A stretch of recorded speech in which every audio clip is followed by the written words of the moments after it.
3 days before my storage shed was set on fire, one of the developers looked me straight in the eye, smiled, and said, "You'll appreciate it once the view is finally opened up."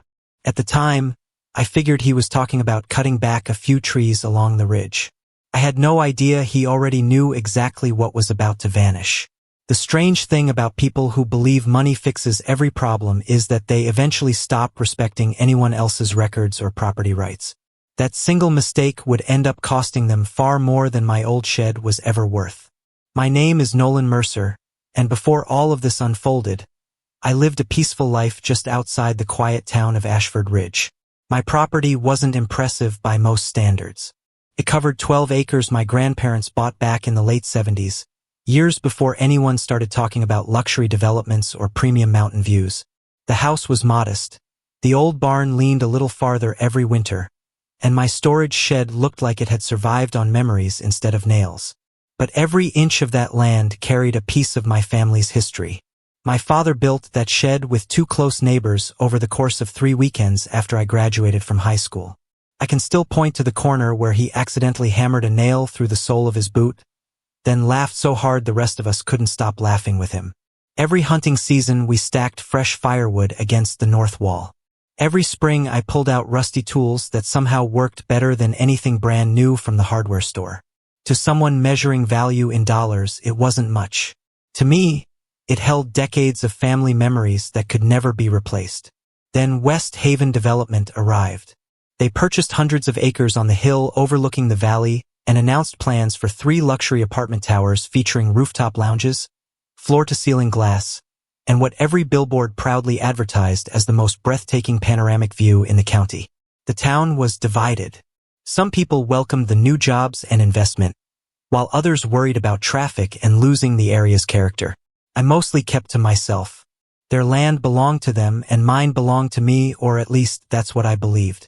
From time to time, I noticed survey crews standing near my fence, pointing toward different parts of my property.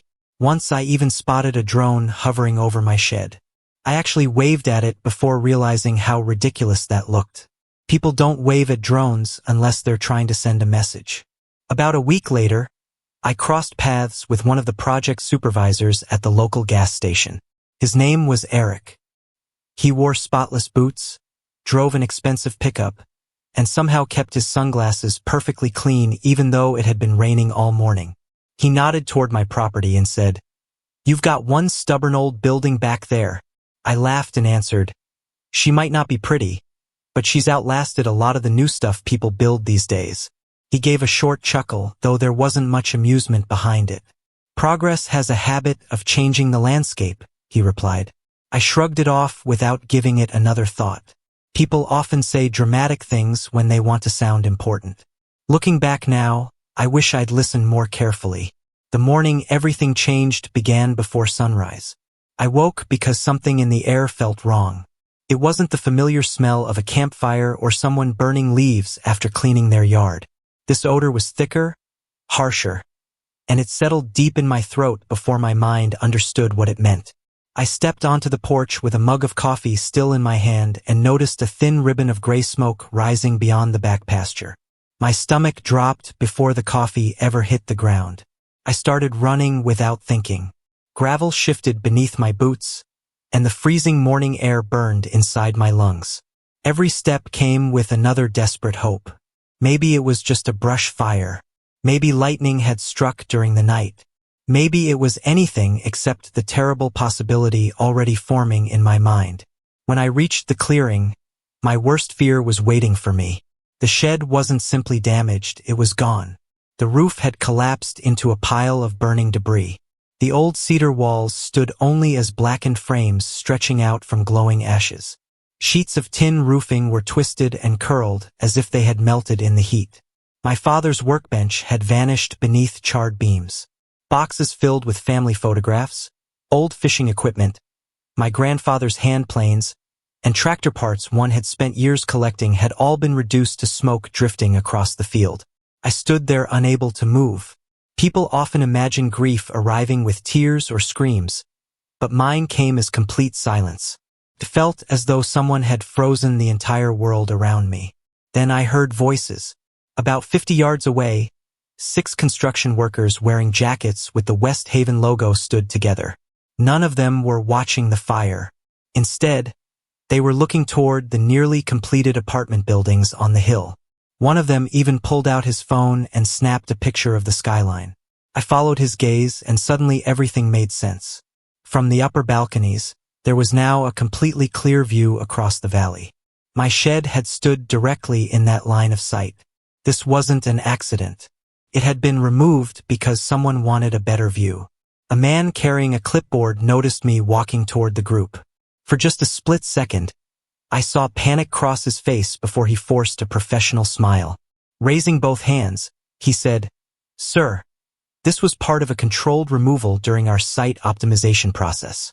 We believed the structure had been abandoned." I stared at him long enough that his confidence began to fade. Finally, I asked, "Abandoned?" "I locked that shed at around 7 o'clock last night after repairing the hinge on the back door." His smile disappeared immediately. One of the workers lowered his eyes to the ground while another shifted uneasily from one foot to the other. Not a single person answered me.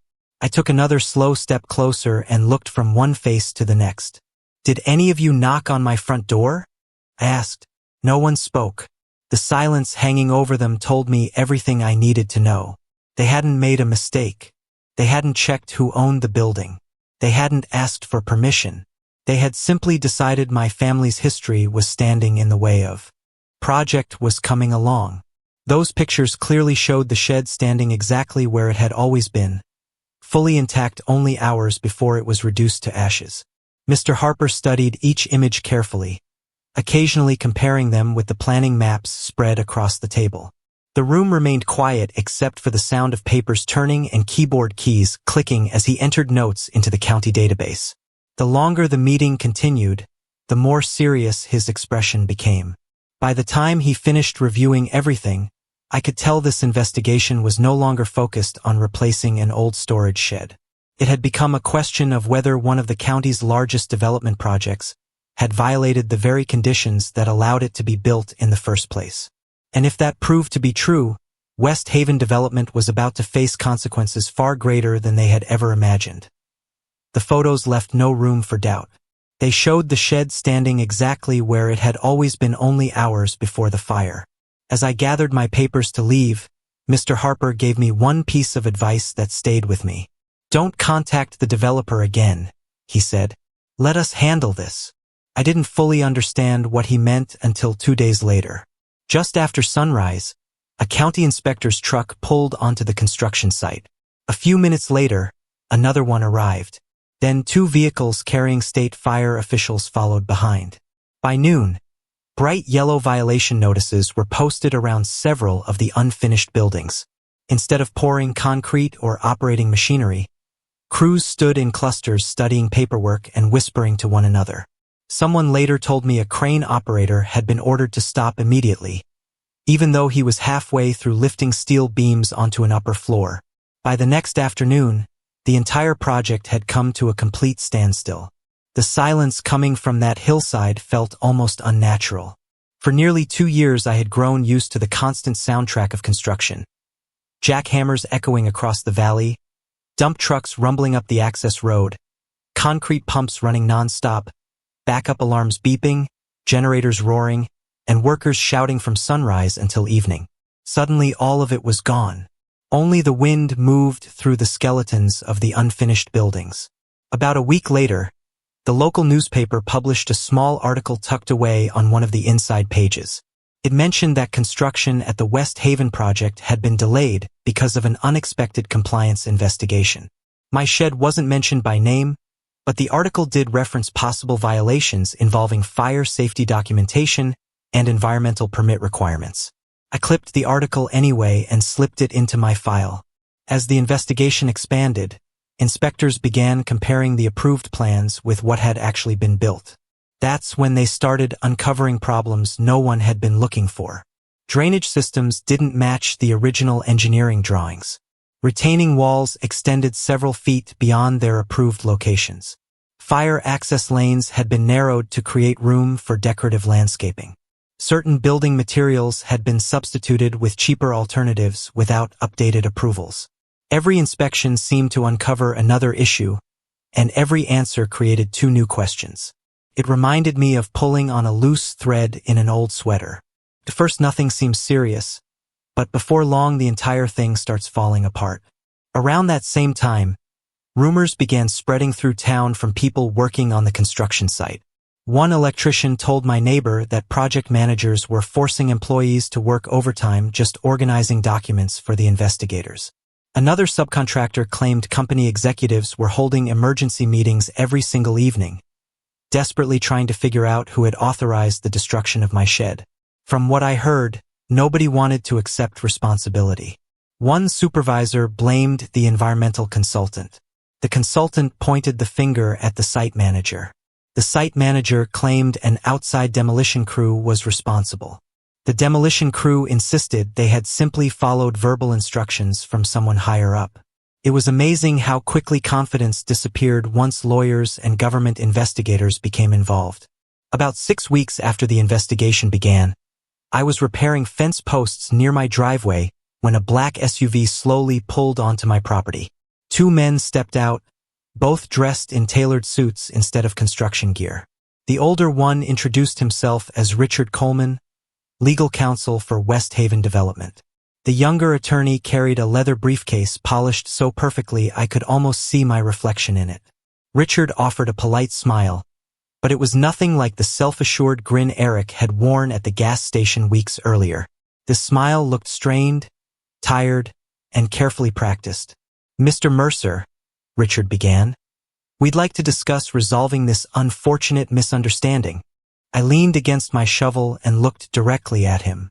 "You mean the misunderstanding where your company burned my building to the ground?" He hesitated before quietly replying, "Mistakes were made." "That's not the same thing," I answered. His smile tightened. "We're prepared to build you a brand new storage building at no cost." No, the younger attorney looked genuinely surprised by my answer. Richard quickly tried again. "We can also include upgraded landscaping, improved fencing, and a financial settlement." I simply shrugged. "Still no." He paused before saying, "Perhaps we should discuss numbers." I shook my head. "You're assuming this has anything to do with money." That response clearly caught both of them off guard. Richard glanced toward his colleague before asking, "Then what is this about?" I looked past them toward the ridge where the silent cranes still stood frozen against the skyline. "Respect," I replied. Neither man said a word. Before they could recover, I continued. "Your people walked onto my property, decided my land was eaved, they could erase it without consequences." At that moment, standing in front of the ashes of everything my father had built with his own hands, I realized this wasn't just about a burned-down shed anymore. It was about proving that they couldn't destroy someone else's property, call it progress, and expect the owner to quietly accept it. The silence between us lasted only a few seconds, but it was enough for me to understand that their confidence had already begun to crack. They just didn't know how expensive that crack was about to become. "Did anyone check the county property records?" I asked. More silence. "Did anyone bother to find out who actually owned the building before deciding to burn it down?" The man with the clipboard swallowed hard and cleared his throat. "There may have been some kind of misunderstanding," he finally muttered. I glanced past him toward the polished apartment towers catching the first rays of the morning sun, then looked back at the smoke still drifting from the remains of my shed. "No," I said calmly. "This wasn't a misunderstanding. Someone made a choice." He opened his mouth again, probably preparing another polished corporate apology, but I turned away before he could finish. There were no words he could offer that would restore 40 years of memories reduced to ashes. That evening, I carried an old folding chair into the burned clearing and stayed there until long after sunset. The developers' towers glowed above the ridge like monuments to their success. Moonlight reflected off every balcony and every window, each one advertising the expensive view they planned to sell. As I sat there, I kept thinking about my father and the countless weekends we spent repairing that old shed instead of replacing it. He always believed that if something still had a solid foundation, You respected the work that came before you. Around midnight, while staring at those towers, an old conversation suddenly resurfaced. Years earlier, my Uncle Warren had helped settle a property boundary dispute for one of our neighbors. During that ordeal, he spent weeks digging through planning records at the county offices. One morning over coffee he laughed and told me, "Big developers rarely lose because of lawsuits, Nolan. They lose because of the promises they make to get permission in the first place." Back then I barely understood what he meant. Sitting there surrounded by ashes, I began wondering if I was finally about to understand exactly what he had been talking about. Sleep never really came that night. Every time I closed my eyes, I could still hear the sharp cracking of dry cedar boards collapsing into the flames, and every memory tied to that little building replayed itself over and over. By around 5 o'clock the next morning, I gave up trying to rest. I poured another cup of coffee and walked over to an old filing cabinet my father had always refused to throw away. He used to joke that paper survived longer than people, and for the first time in my life I realized how true those words were. Hidden behind faded tax receipts, yellowed warranty cards, and stacks of old documents was a thick accordion folder labeled Property Records. Inside were land surveys, inspection reports, handwritten sketches, correspondence, and paperwork stretching back almost 3 decades. I nearly overlooked the document that would change everything. Tucked between 2 engineering maps was an environmental review completed before West Haven Development had ever started construction. My shed appeared on the map as nothing more than a tiny square with a reference number beside it. At first it looked completely insignificant, but then I read the note printed next to it. Existing agricultural storage structure. Preserve. Fire buffer required. I read those words 3 separate times before their meaning fully sank in. My old shed wasn't simply sitting on my land. It had actually been included as part of the approval conditions for the entire development. If that structure was removed without proper authorization, the project itself could fall out of compliance with its permits. Suddenly, Uncle Warren's words echoed through my mind louder than ever. Developers didn't lose because someone sued them. They lost because they broke the very promises they had made to receive approval. By 8:30 that morning, I walked through the doors of the county planning office carrying the property folder under one arm and a freshly printed fire department incident report under the other. The woman at the reception desk introduced herself as Linda.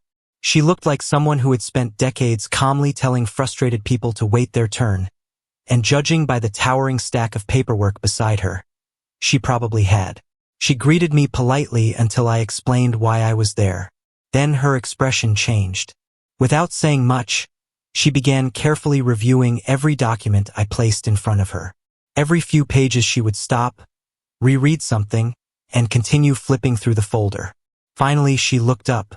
"Did the developers notify you before removing the structure?" she asked. "No. Did you give anyone permission to demolish it?" "Absolutely not." "Was there a demolition permit issued by the fire department?" "Not that I know of." She quietly gathered my paperwork, disappeared into a back office, and closed the door behind her. Nearly 40 minutes passed before another man stepped into the lobby. His name tag identified him as Daniel Harper, Senior Compliance Officer. He shook my hand, invited me into a conference room, and carefully spread every map, report, and permit across the table with the same precision a surgeon might use while preparing for an operation. After nearly an hour of reviewing the records, he looked up and said, "Mr. Mercer, if these documents are accurate, this may be much more than a simple property damage complaint." "What does that mean?" I asked. Mr. Harper leaned back in his chair and folded his hands together before answering. "It could be a permit compliance violation." It was the first time I had heard those words spoken by someone other than my uncle, and somehow they carried even more weight inside a government office. Mr. Harper spent the next hour asking question after question. When had I last used the shed? Did I have recent photographs? Were there insurance documents, maintenance records, or utility receipts proving it was still in active use? I answered every question as honestly and thoroughly as I could. Inconvenient, destroyed a building that had been standing there longer than most of your employees have been alive, and then called it optimization. That wasn't a mistake. It was a decision. For the first time, the younger lawyer finally spoke. Mr. Mercer, dragging this dispute out won't benefit anyone. I couldn't help smiling. It already seems to be costing someone quite a bit. Richard let out a slow sigh because he knew I was telling the truth. Public records had made the investigation impossible to ignore. Buyers were delaying their closings. Investors were demanding answers. Subcontractors wanted payment while equipment sat idle. Every week construction remained frozen. The company lost far more money than my property had ever been worth. Finally, Richard asked, "What would it take to resolve this?" I had spent days thinking about that exact question, not because I wanted revenge for its own sake, but because I wanted to make sure nobody else would ever wake up to find strangers deciding their property no longer mattered. "Here's what I want," I said. "You're going to rebuild my shed using fire-resistant materials that meet or exceed every current building code. You're going to compensate me for every documented item that was inside it, including family heirlooms, labor, cleanup, and historical materials. You're going to reimburse every legal and consulting expense I've had because of this. And you're going to file an amended planning agreement officially recognizing my property's protected status, so no one from your company, or anyone who ever buys this development, can decide that improving a view is worth crossing my fence again." Neither lawyer spoke. The silence told me they understood exactly how serious my demands were. Before either lawyer could respond, Richard slowly took off his glasses, rubbed the bridge of his nose, and asked in a quiet voice, "If we agree to all of your terms, will you stop opposing the corrective filings?" I looked directly at him without hesitation. "I'll stop opposing your company the moment you stop acting like my property only matters when it benefits your business." That was the end of the conversation. There was no handshake, no polite farewell. They climbed back into their SUV looking far less confident than when they had arrived. As I watched them drive away, I had the feeling that neither of us had reached the hardest part of the story yet. A little more than a month later, Richard called again and asked if I would meet him at the company's downtown office. I almost laughed. Just a few weeks earlier, those same people hadn't considered me important enough to knock on my front door before destroying my shed. Now they were asking which day worked best for my schedule. It's amazing how quickly priorities change when a project worth hundreds of millions of dollars is sitting completely idle. Their conference room overlooked the same apartment towers that had started this entire ordeal. Floor-to-ceiling windows, polished hardwood, expensive artwork, and a massive conference table filled the room. Everything about it was designed to make visitors feel intimidated. This time, it had no effect on me. Richard slid a thick settlement agreement across the table and simply said, "We've accepted your conditions." I took my time reading every page instead of rushing through the document. According to the agreement, the new shed would be built using steel framing and fire-resistant exterior materials that met modern safety standards. Every documented tool, family possession, and valuable item lost in the fire would be compensated as fairly as possible. Cleanup costs, engineering reviews, legal fees, consulting expenses, and additional damages were all included in the settlement. But the most important section had nothing to do with money. An amended planning agreement would permanently identify my property and every existing structure on it as protected features requiring formal review before anyone could perform work anywhere near the boundary. That paragraph meant far more to me than the financial compensation ever could. Money can replace buildings and equipment. Respect changes the way people behave. I signed my name, Richard signed his, and neither of us smiled. We both understood that this wasn't really a victory for either side. It was simply the cost of a decision that never should have been made. After several months of additional inspections, revised engineering reports, and enough paperwork to bury an entire office, construction finally resumed. Eventually, the apartment towers were completed. Families moved in, lights began appearing in the windows every evening, and life continued the way it always does. As for me, the following spring I worked alongside a local builder to construct my new storage shed on the exact same foundation where the old one had stood for decades. Before we poured the concrete footing, I quietly placed one small charred piece of cedar from my father's original shed beneath the corner where the first support post would stand. Nobody else knew it was there. Somehow it felt right. Some memories deserve to become part of the future instead of being left behind in the ashes. Every now and then, someone passing through town asks if I'm the man who shut down that massive apartment project over an old storage shed. I usually smile and tell them they're asking the wrong question. It was never really about the shed itself. It was about what happens when people with enough money convince themselves that someone else's property is nothing more than an obstacle standing in the way of their plans. The shed was simply the first domino. Every other consequence came from the choices they made themselves. About a year later, Eric, the project supervisor I had met at the gas station, stopped by my property. He looked older than I remembered, and there was a humility in his face that hadn't been there before. We stood quietly near the fence for a while before he finally broke the silence. "I should have spoken up," he admitted. I nodded because I already knew he hadn't been the one who gave the order, but he also hadn't tried to stop what happened. Sometimes remaining silent carries its own share of responsibility. Before leaving, he looked over at the new shed and quietly said, "It's nicer than the old one." I smiled back. "Maybe it is," I replied, "but I would have rather kept the old one." He understood exactly what They got the panoramic skyline they wanted, but every permit, every property file, and every planning map connected to that development now carries a permanent reminder that one small storage shed nearly brought the entire project to a halt. Sometimes I think my Uncle Warren would have laughed at that. He always used to say paperwork was the quietest weapon in America because nobody pays attention to it until it's far too late. Looking back now, I don't feel like I defeated anyone. I certainly didn't fight back out of revenge alone. They destroyed something my family had spent decades building, and all I did was insist they be held to the same rules they had promised to follow from the beginning. If I learned one lesson from everything that happened, it's this: the smallest structure on a piece of land can create the biggest legal consequences.